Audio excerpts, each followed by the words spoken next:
High বিবেশ, কেমন আছেন সবাই? আশা করি সবাই ভালো আছেন। চলে এসেছি আবার একটি নতুন ভিডিও নিয়ে, সমুদ্রের মাছের ভিডিও, ফিশিংয়ের সমুদ্রে। তো মাছটি উঠতে পারছে, দেখতে পাচ্ছেন এই মুহূর্তে ব্যাগটি উঠছে, জালের ব্যাগ। এই ব্যাগটি উঠার পরে ব্যাগটাকে খোলা হবে। সবাই ব্যাগ ট্রলারে উঠে গেছে, এবার ব্যাগটা খোলা হবে। সেই ব্যাগের ভিতরে সমস্ত জ্যান্ত মাছ রয়েছে, মাছগুলো অবশ্যই দেখতে পাবেন। এই ধরনের ভিডিও যদি আপনাদের ভালো লাগে অবশ্যই চ্যানেলটি সাবস্ক্রাইব ও কমেন্ট, লাইক, শেয়ার করে দেবেন, ভুলবেন না।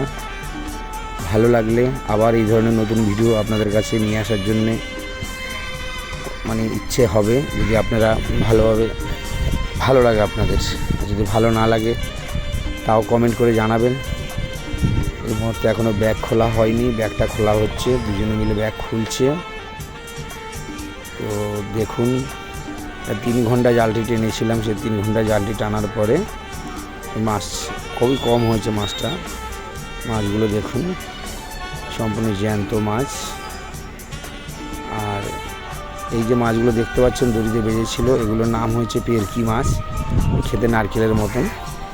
তো এই মাছগুলো খেতে খুবই সুস্বাদু এবং দামও আছে। সম্পূর্ণ জ্যান্ত মাছের ভিডিও দেখুন, সমুদ্রের ভিডিও এভাবে অনেক পাবেন। এবার আমি নিজে গিয়ে মাছগুলো তুলবো। দেখুন, এই যে মাছগুলো হাতে তুললাম, এই মাছগুলো হয়েছে পেরকি মাছ। এর দাম মিনিমাম